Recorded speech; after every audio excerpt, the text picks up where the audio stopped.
Listen up, get ready, I'm not gonna take no more. There's a revolution, a revelation going on in my soul. Buckle up, get ready, we're not gonna sit back. Welcome all you citizens of the world. It's time for another edition of the Live from the Heartland show. This is for the week of September 12th, and we're recording it on the 10th. And we are coming to you from the very beautiful 49th Ward in the very beautiful, the world's greatest city, Chicago, Illinois. And we are glad to be here. It's a beautiful day here in Chicago. It's sunny. Those of you who watched the Bears lose a close game on Monday night saw the city in all its glory. And we welcome you here anytime you want. There are some people we don't welcome, and that would be Trump, and that would be ICE, and that would be the National Guard if he calls them in. A lot of people are pretty concerned about what the president has threatened. He's called us a hellhole, the worst place in the world. He's clearly a little out of whack and in need of some mental health support. What we know about ICE, because he's been threatening ICE coming into our town, and like the governor has indicated, that's Governor Pritzker, we are anticipating aggressive raids on our immigrant communities. And there are many immigrants in this town. Pritzker said the other day, let's be clear, the terror and cruelty is the point, not the safety of anyone living here. So far we know, and this is a couple days before many of you will see or hear this show, 13 people have been detained. There are 200 ICE people on the ground, 100 vehicles. The governor apparently has good inside information. The Mayor Brandon Johnson has indicated the police will not participate. And in fact, this past Saturday, when there was a big demonstration over by the Trump building, the police marched alongside the demonstrators.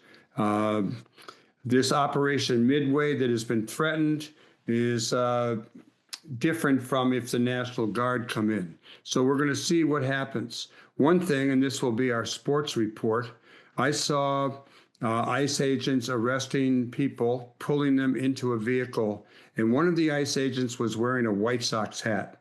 That was really disappointing, and I wrote to the White Sox telling them this was not good. They needed to take a stand and say something about what's going on. I have my doubts that will happen, but I am always hopeful. And you all might want to contact the White Sox and do that too. Remember the the LA Dodgers, not the Brooklyn Dodgers anymore. They did take a position keeping ICE out of their parking lots. So that's a little report on what's going on. We'll probably have some people in Protect Rogers Park and other bodies that are working to deal with this unjust situation that we are being confronted with in the weeks to come. Stay tuned. We have a couple of wonderful guests today. We're going to have Jean Bryan, who is active with Third Act Illinois. And we are then going to have the poet, now author, Grady Chambers, who was on this show years back with his poetry. And he has a new book coming out, Calling Great Disasters. So stay tuned here on the left end of your dial, or however you're getting this show, whether it be YouTube, whether it be CAN TV or podcast or on air or stream. We're here for you, and we're glad you're joining us. We'll be right back after a short musical break.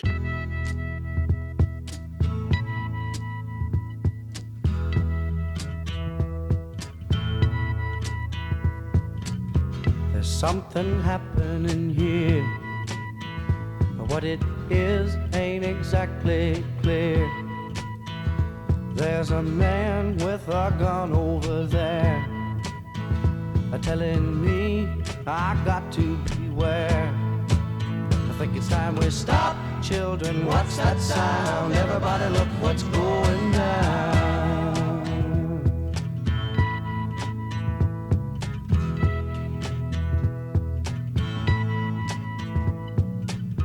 There's battle lines being drawn. Nobody's right if everybody's wrong. Young people speaking their minds. are getting so much resistance. Welcome to Live from the Heartland for the week of September 12th in the year 2025. And my next guest is a good friend who lives close by up here in the beautiful 49th Ward. She's the one and only Bryan, and she's involved with Third Act Illinois, an outfit that uses their life experience, their skills, and resources to build a better tomorrow. I've been hearing a lot about Third Act Illinois. A number of friends, people we both know in common, are involved. And I'm glad to say that Jean is very active in Third Act Illinois. So good day to you, Jean. And let's start off by you telling us, what is Third Act Illinois and what are you guys up to? Before I do that, though, I got to say you've lived in Rogers Park for 35 years. You're a mom to 2, a grandma to 4, and you work to save the planet from climate change on behalf of your grandchildren and many others throughout the world. Well, thanks, Michael. It's always nice to spend some time with you. This is an unusual way for us to spend this time. Usually you have my husband on. But yeah, that's me in a nutshell. And I am here today to invite all of Rogers Park and everybody outside that area to our Sunday Solar Fest. This is going to be September 21st. That's a Sunday, believe it or not. And it's going to run from noon to 4 o'clock. And it's going to be at Montrose Beach, right near the dog park. You'll find us because there will be all kinds of tents set up and all of that. And we are doing this with 30 partners. But this is going to be a celebration of solar energy. Sometime in the last 3 years, solar energy became the cheapest way of creating electricity. And it's just, gone without any notice. For some reason, the energy companies don't want us to know that solar is cheap and easy to get. And Third Act's founder, Bill McKibben, who's a noted environmentalist and author, he likes to say that we used to think of wind and solar as the alternative energy, sort of the Whole Foods of energy, nice but pricey, but it has become the Costco of energy, cheap, on the shelf, and available in bulk, ready to go. So we're going to celebrate that. And we recognize that this is a time when we need to do some celebrating, and we need to lift our heads up, pat ourselves on the back, and recognize that there's some good things going. So your original question was, what's Third Act? That's what we are. How about it? Then we'll go back to the event more often. I have a lot of little thoughts as you were talking, but for the people who don't know, and to embellish my knowledge, how about telling us what Third Act Illinois is all about, how it got started, and what you've been doing? Oh, my. You have this great event called Sunday. Right, yeah. Well, Third Act is, we are a bunch of older people who have some things to say. We were started by the activist, Bill McKibben, that I just quoted. And he also started 350. We have a nice chapter here in Chicago, and there's some others around Illinois. But when Bill turned, I think it was 60, he realized that there was a lot of experience and energy amongst our nation's elders. And so he created Third Act to kind of give that a focus. You might recall that the third act in a theatrical production is the final act where all of the pieces come together. And that is where that name comes from. So we've had a working group here in Illinois for over 3 years. In fact, it started a block away from me in a home. And so Third Act Illinois got its start right here in Rogers Park. We're focused on three things primarily.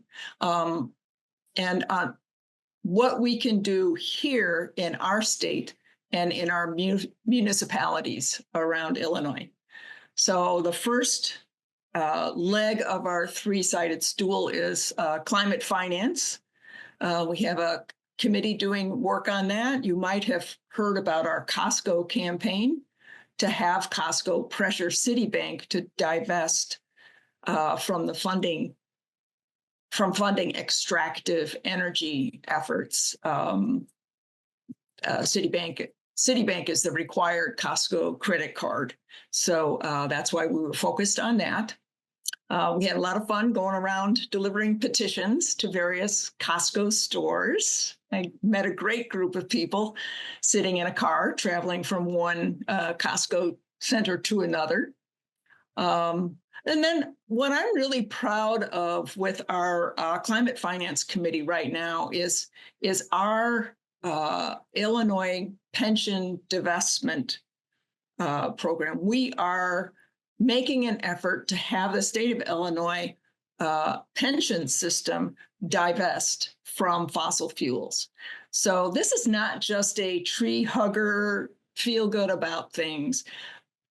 Fossil fuel investments are not as economically viable as a lot of other investments. So this is not just an environmental effort, but it's an economic effort as well. Dirty energy investments just aren't as doing well over time. And so pulling them out of our state's pension portfolios can actually help our state and our citizens in a very economic sense. So we're going to be pushing that this coming fall. And feel free to join our efforts, especially those of you who are beneficiaries or signed up to be beneficiaries of Illinois pensions. We need to hear your voices. The second leg of our stool is public utilities. And this is our Power Up Communities Committee. We're pushing for affordable and clean energy. We're pushing our Public Utility Commission, that in Illinois, that's the Illinois Commerce Commission. But we're also bringing it home, literally, to our fellow elders and others through our Navigators program, which is people who are trained to provide assistance, all for free, and guidance in moving your house or your home away from fossil fuels toward renewable resources for your heating, for your cooking. We now have a dryer that is not gas-based. So those kinds of things. So bringing it literally to your house. Our third emphasis is democracy and voting. And we all know how important that is right now. This group is going to be initiating a 1 Million Rising campaign this fall. That's a project that I'm not too well acquainted with, but it's basically training people in nonviolent resistance and ways to resist the current administration. So this would be a great time to sign up and to join up Third Act Illinois. How do people do that? Is there a website? We do have a website. Thanks for asking, Michael. Yeah. Our website is thirdact.org/Illinois. And right there to the left, when you're looking at the website, you will see I think it's a join button, something really radical like that. And then you can also find out what we're about, because there will be some articles right there on the front page and various and assorted links. You can also sign up to let us know you're coming to Sunday, our Solar Fest. There will be a link in our,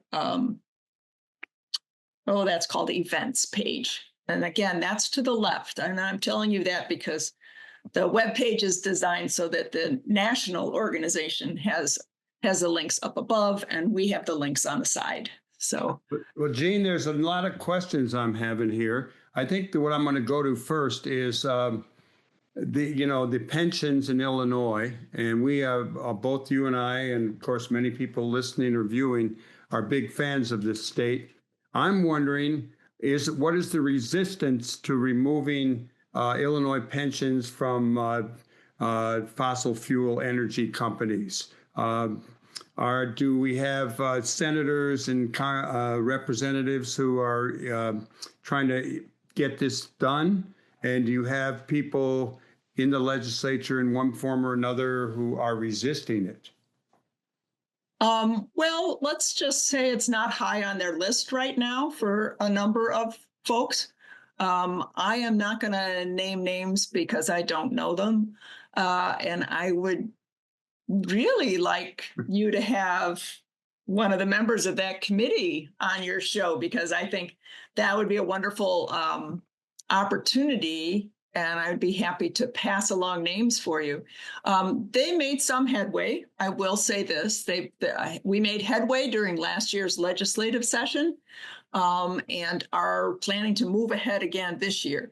So we got some people in support, and we're ready to take those folks and move on and identify who we need to move to the next step in the legislature. So this event where Third Act is going to go to Springfield, the capital of Illinois, later this year, do you have more information on when that might happen or is going to happen? I am not sure that date has been set yet. I haven't heard it. This is the lobby day that's done throughout the state. Statewide organization does that. I have actually done lobby day now twice, and I haven't lobbied before that, like 45 years ago, for preschool monies. But I'm back at it now, and I have to say, one of the things about Third Act is it has pushed me. And our times, I think, are pushing us to do a little more and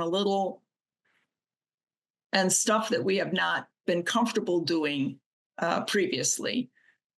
So that's kind of one of the things is going down and shaking hands. And but it's I will say, Lobby Day is a lot of fun. So if you sign up to be a member of Third Act, if you're an elder, you will hear about Lobby Day once the date is set. How old do you have to be to get into Third Act? Well, unlike ICE, we're not checking, IDs. But the idea of being 55, if you feel like you're an elder. I'm going to join up. Oh, that's great. I'm kind of promise. Surprised you're not already a member, Mike. I am too, but I've been waiting for someone from Third Act to come on. I tried to get your neighbor Jack Swenson on. I tried to get Peg Dublin on. Everyone said yes, but we haven't done it. And now we have you, and I'm really glad. Let me ask you. Well, Jack is the person to talk to about divestment, pension divestment. He's the leader of that. You tell him, if you see him before I tell him. I will push him on that. We'll get him on. Now, let me ask you about Illinois and its support of solar energy. I get a lot of notices in my emails about going solar. I think the few times that I tried to contact someone, I had too many trees around here. And I know you have a lot of trees too. I did have a tree come down a couple of years ago, which kind of opened things up, and I haven't tried it again. But how easy is it to get solar, and is Illinois still helping you, giving you great discounts and support? And then let's talk a little bit more about solar and wind and solar both, and the president's current attempts to stop all kind of plans, even in the face of a Virginia Republican governor who wants to keep his offshore wind farm going. Well, I think he's going to see a lot more of that kind of resistance. Well, let's go back here to the getting solar on your own house. Yes, we also have a lot of trees. They are not our trees, so we can't cut them down or cut them back. But you can join their community solar programs where you can join in and buy into a solar farm. And then you get a reduction in your your energy bills. So that's one program that Tom and I are meaning to look into. And this Solar Fest will be a great opportunity to find out specifics and to meet companies that are trustworthy. So we're actually going to have organizations and companies who have been involved in this kind of work at Solar Fest. And you can just walk around and talk at one table or another and find out more. I would also recommend meeting with one of the navigators. We're going to have a table of people who are doing this, helping people navigate the system, because, you know, the state of Illinois is supportive of this, but, you know, it's still a program where forms have to be filled out and things need to be done. And so our navigators are following this, so you don't have to. You can come, you can sit down with one of the navigators, and they can kind of tell you, you have to do A, you have to do B, you have to do C. And they can help you figure out how you can reduce your energy bill. This is available to us as people who live in Illinois. You don't even have to be a citizen. Okay, that's great. Let's go back to the event. Now, you're using two terms here. Sunday celebration is part of the Solar Fest. Well, Sunday is the overall term because these events are happening all over the country. Okay. So Third Act Central, which is the national version of Third Act, our umbrella organization, is sort of managing all of this, but we have working groups in almost all states. So if you're looking at this online and are in a different state, just go to thirdact.org and you can find out, you can sign up, and they will get you in touch with your state working group. But we have events all over the country, and we are in Chicago. What we decided to do is a Solar Fest, and just come and meet other people who are intrigued by this whole solar energy and alternative energy, what we used to call alternative energy, but now it's the main deal. It's sustainable energy. You know what? The sun shines everywhere. It does. So come out for this. And it shines on those people who've got sense enough to get out and stand in it. So let me go to the event again on Sunday, the 21st. It's going to be down at Montrose Harbor, or right there near the dog park. And it's on the 21st from noon to 4. And not only will you have a lot of information, but you're also going to have the incomparable Johnny Bergen, the blues man, showing up, and he'll also be performing at the Skokie Theater that evening. Come early. He's playing early, so he's ready to go for Skokie. Yeah, and so once again, give us your email or the website, and so people can check it out. And we're going to keep reminding them Sunday the 21st, noon to 4. Johnny Bergen and a whole lot of other people are showing up to celebrate the sun down at Montrose and the lake at the dog park. Right. And that's thirdact.org/Illinois. And our email address is illinois@thirdact.org. Good. Well, we're glad to have you on. Do you have anything else, words of inspiration you would like to lay out here for all of our listeners and viewers to incorporate into their ongoing activities? Well, this is the time. This is the time, and we need to stand up and speak up and be there. be out there in the world doing what we know how to do. Right on, Jane Bryan. We're so glad to have you on. You're a refreshing guest on our show, and we'll have you back when you have something you would like to share. Oh, and we'll get some of our people in here too. Right on. We'll do Thanks that. a lot, Michael. Everyone else, stay tuned. We're going to take a musical break, a station ID, whatever it may be, depending on where you're getting the show. And we'll be right back with our next guest for Live from the Heartland for the week of September 12th in the year 2025. Stay tuned.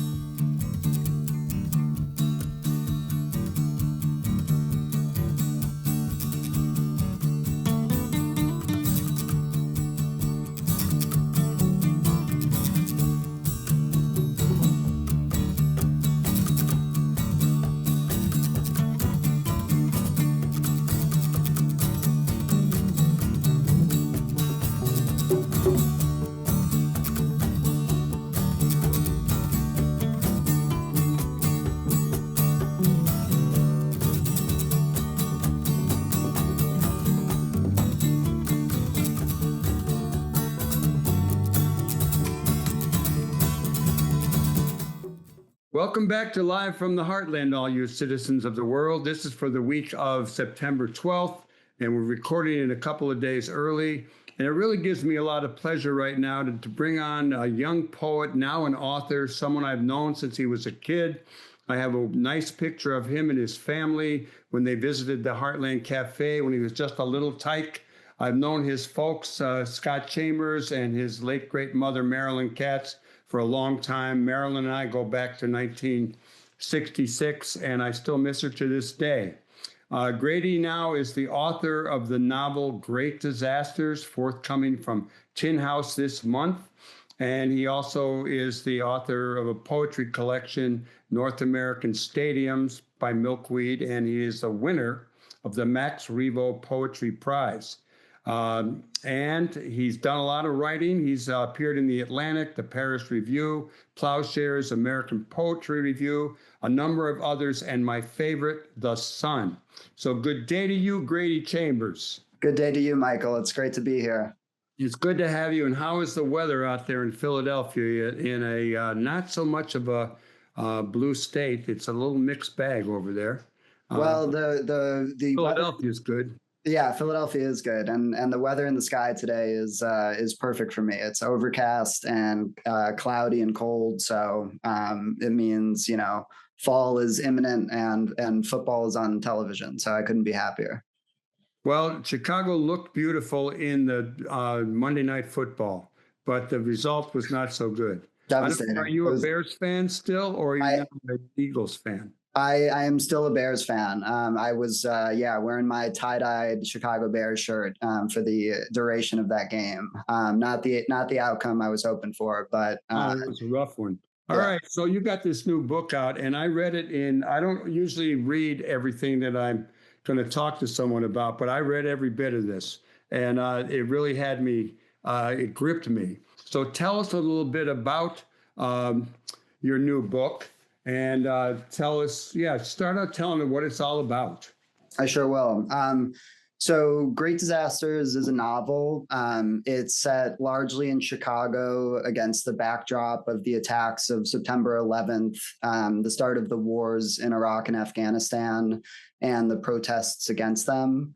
The book centers around 6 friends who are sort of coming of age in that context.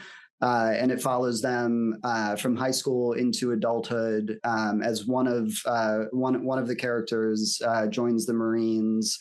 The other characters, go in different directions. Some of them joining the protests. The story sort of follows them into adulthood as each of them reckons with a changing relationship to one another and to their shared past. How did you choose this topic, and how did you pull it all together? And I may as well ask you right now, what was the hardest part? Sure, sure. Well, on a sort of practical level of how the book came to be, I had actually forgotten this, but in preparing for this interview, I remembered that the novel sort of emerged from a short story that I was at work on, back in sort of 2017 or 2018.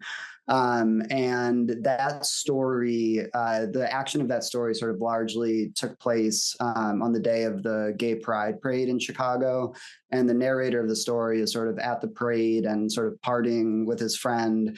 And it sort of it sort of goes back and forth between the action of the parade and the narrator remembering a friend who he grew up with, who went on to join the military, and sort of the narrator spends the story sort of thinking about the different directions that his life went in relation to his friend.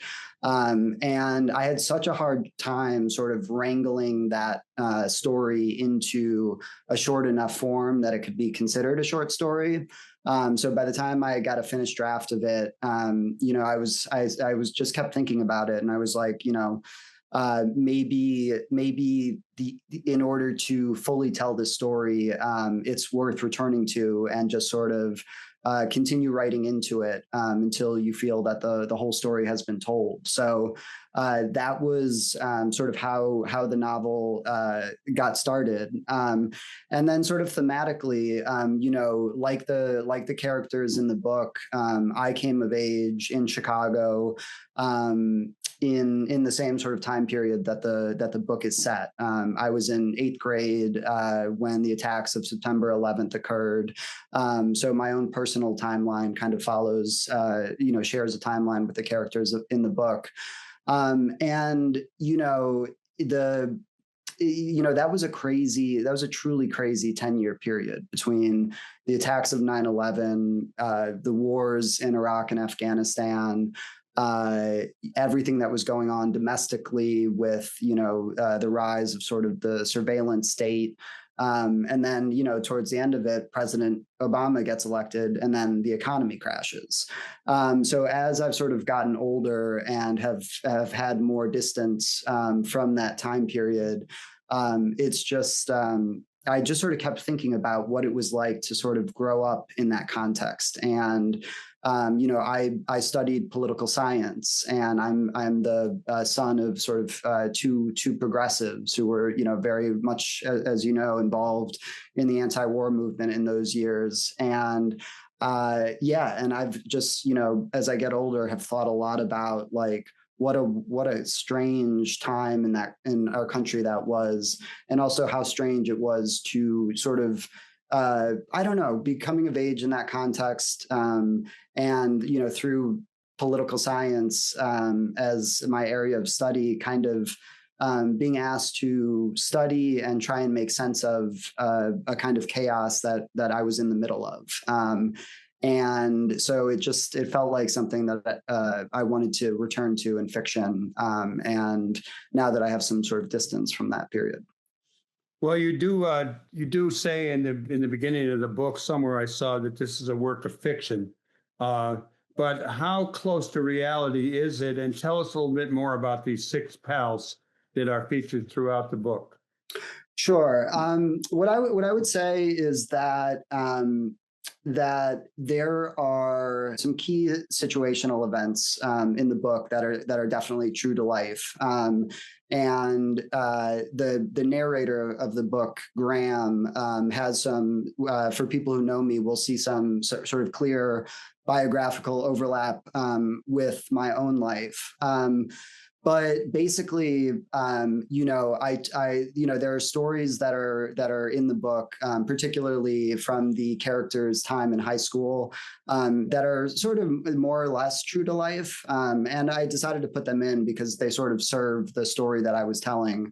And then there is sort of I sort of use real life things as the kind of building blocks for the book, and invented from there. So as readers of the book will come to find out, the sort of the narrator spends a lot of time in the book thinking about a relationship between the narrator's friend Ryan and this character Jana, and there's sort of a pivotal event that happens that as the narrator gets older, looking back on that event, he believes that it sort of fundamentally altered the course of the lives, particularly of his friend Ryan, who goes on to join the Marines. And that is total invention. I mean, there is no real life Jana. There's this event that is kind of the pivotal moment of the book is something that never occurred. So I took things from my own life that served the story that I was trying to tell, but it departed from factual events, enormously. I'm wondering if there's any of the stuff that's written in the book is kind of exposing reality to some of your pals that are also inspiration for the book. I think it may. I think people who know me will be inclined to read this as, I think we'll have a natural inclination to say, the character and thoughts of Graham is a direct parallel to Grady. And I would fundamentally reject that. I mean, I think the character of Graham, who's the narrator of the book, is somebody who is defined by uncertainty and to some extent insecurity. Uncertainty about himself, uncertainty about the past, uncertainty of what to make of the past. Those things are not true to myself at all. In creating the character of Graham, I actually sort of wanted him to be kind of a Holden Caulfield-like narrator.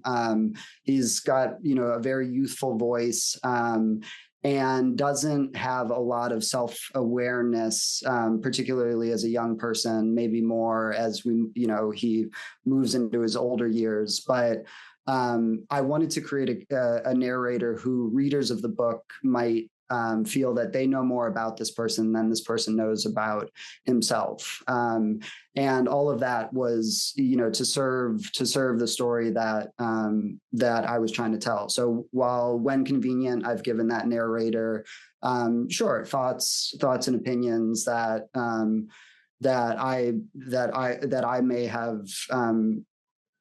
have in my own life or have thought about, but the book, the book in places is sort of a vehicle to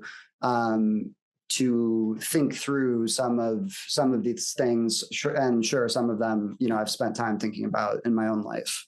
One of the themes in the book is the consumption of alcohol, and there was not much weed in it. Once in a while, I'd go out, and I'm just talk a little bit about alcohol from the author's view and the character's view. I think back to my own. I remembered a few times getting really blasted in my own youth, making me never drink gin again or Ripple.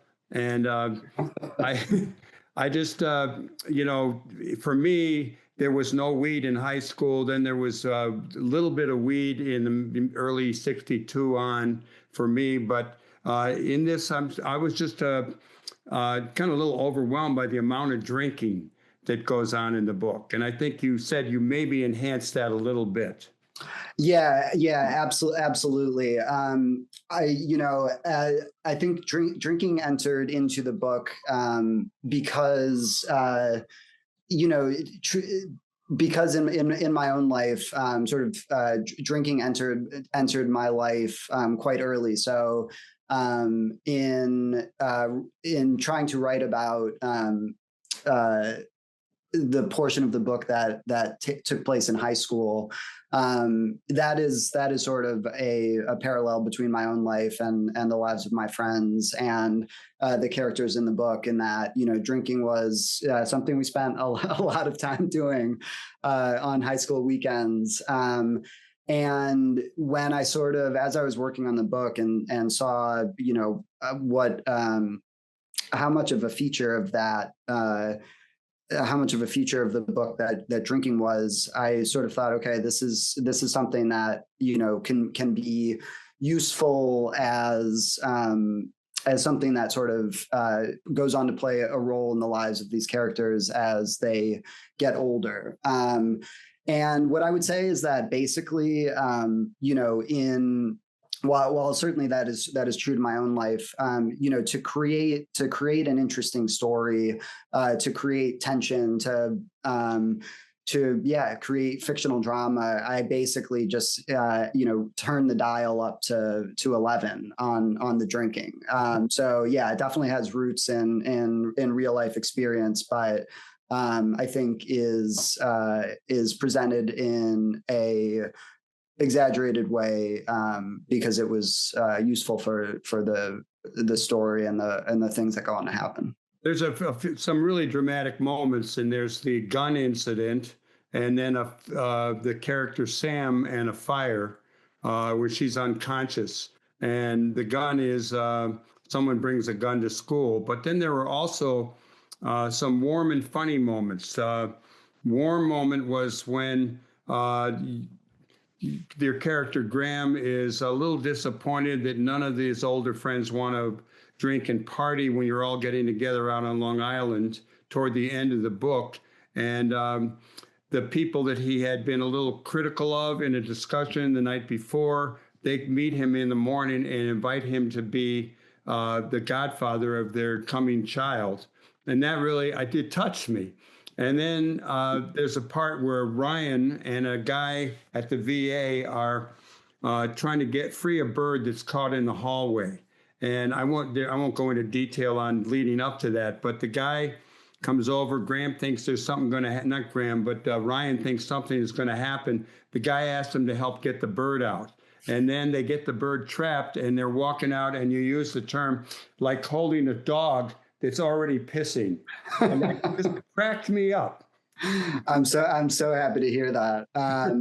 Yeah, I mean, you know, the first moment that you mentioned, in which the narrator sort of is asked to be the godfather to his friend's sort of forthcoming child, that was to arrive at that moment was actually a total surprise to me. I, you know, in the wake, you know, as Michael alluded to, there's a sort of dinner party scene in which the narrator of the book drinks too much, kind of, you know, inadvertently says something kind of sharp towards his dear friends and goes to sleep that night sort of filled with regret. And in the wake of that happening, I was like, how is this going to be resolved? What might happen next? And it occurred to me to rather than have this be a real site of conflict, to actually have this be a moment in which two characters in the book extend this, you know, this really a kind of generosity of that I would call grace to the narrator. And that is grace is something that I think a lot about. And I saw an opportunity to bring it into the story in this way. So that was sort of an exciting arrival. And the scene with, so the scene that Michael's describing, you know, to listeners who will not have read the book, in the wake of the sort of disastrous U.S. withdrawal from Afghanistan in 2021, Ryan, who's, you know, a former Marine and is now back in the States, he's really angry. He drives to the VA, and in an earlier draft of the book, I had actually made the grave mistake, I now think, of having Ryan drive to the VA with a gun. And the more I thought about it, I was like, this is a well-used trope of the sort of, irate veteran who goes and commits an act of violence. So I was like, I want something else to happen here. And somebody once told me that the best way to turn an enemy into a friend is to ask them for help. I was thinking about that in writing that scene. You know, this person comes out from the VA and approaches Ryan's car, and, you know, Ryan thinks, you know, he's going to tell him to get out of there or ask him what he's doing there. But instead, the man asks him, "Can you help me, you know, free this bird that is trapped inside?" And yeah, maybe another moment of grace in the book. It was really nice. Thank you. A couple of themes, and you know, when you're all running into the water, you're worrying about what might happen to them rather than enjoying the moment. You or the character, and you express throughout the book kind of a rich inner life versus sadness, and then the life you've received rather than the life you chose. Can you address any of those? Yeah, absolutely. Maybe I'll talk a little bit about that last point of this sort of this theme that is in the book. The narrator sort of thinks, in looking at his own life and the life of his friends, is thinking about, you know, to what extent has he forged a life for himself of his own volition versus how much of his life is following in the path of expectations that were set by his parents, and he thinks about that in the lives of his friends as well. And you know, that's something that I wanted to come into the book, because it's something that I think about in life across a variety of different sites. I mean, certainly religion is one, whereby, you know, I think people, most people I know who had a religious upbringing, they sort of accept their faith by default, because that's the sort of faith that they were raised in, but they don't actually, most of them don't actually have an active practice of faith. They just sort of say, well, you know, I was raised in the church, so I suppose I'm Christian, but I've never really considered what that means or thought about, you know, what that means in their own life. And, you know, the book focuses on a group of friends who are quite privileged. You know, they all are sort of middle upper class folks, and I think that sort of that's a tension that I wanted the book to explore, is you know, people living lives as they get older that exceed to their parents' expectations versus people living lives that you know, depart wildly from the sort of norms of their class or those around them. One of the things that you kind of go back and forth between a memory and the action of the moment, and you use films a lot in remembering things. And I remember a film I saw, and you don't list the films except for The Fog of War, but you have them all listed in the appendix. And I know that our engineer Hal is a big film fan. I have not seen any of those films. The only one you actually mention in the book is Fog of War. You want to just talk a moment on film? Absolutely. Yeah. So, well, I will say just personally, movie going, in, you know, going to see a movie in theaters is one of the great pleasures of my life. I do it as often as I can. Yeah, you know, I remember during the pandemic when, you know, that was sort of a treat that I allowed myself, would be when the movie theaters opened back up, even though it was kind of frowned upon, I would go see movies whenever I could, because I missed that so much. And it's just such a pleasure to sit in a darkened theater. I had not planned to bring movies into this book in the way that I did. What happened was, I think somewhere early on in the writing, you know, the narrator, that I was just working on it, and I had the narrator sort of say, like, you know, this reminds me, you know, this made me think of a movie I saw in which a character does X, Y, and Z. And it sort of caught my attention, and I was like, this, you know, this could be a repeated thing, in the book, sort of almost a verbal tick on the part of the narrator that can actually come to be a defining quality of the narrator.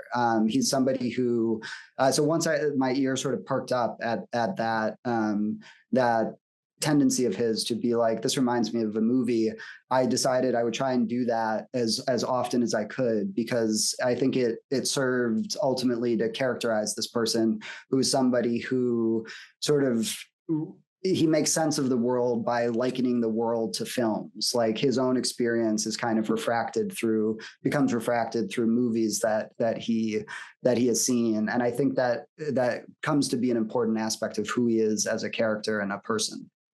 Well, Grady Chambers, it was a great read, and it's really I'm really proud of you being an older guy who knows you. Great Disasters is the book, and it's getting released this month from Tin House Press. And I want all the people here in Chicago, the great blue state or town in the great blue state of Illinois, that you are going to have a reading on Saturday, October 4th at Volumes Book Cafe, and that is at 1373 North Milwaukee Avenue here in Chicago. 6:30 p.m. Saturday, October 4th. All are welcome. It'll be a fun celebration, and if you're able to, I'd love you to come out, and look forward to saying hello. And we'll see you there, and everybody else, stay tuned all the time on the left end of your dial for this show or other shows. And we encourage you all to do good in the world, because the world needs all the good that Hal does, that I do, that Grady does, that Gene does. I want to thank all our guests today and the people who make the show possible, including Lynn Orman, Tom Clark, and Katie Hogan. Okay, everybody, keep doing good in the world. All power to the people. There's a lot to do. Don't give up. Be optimistic. We can do it. We have to do it. Over and out.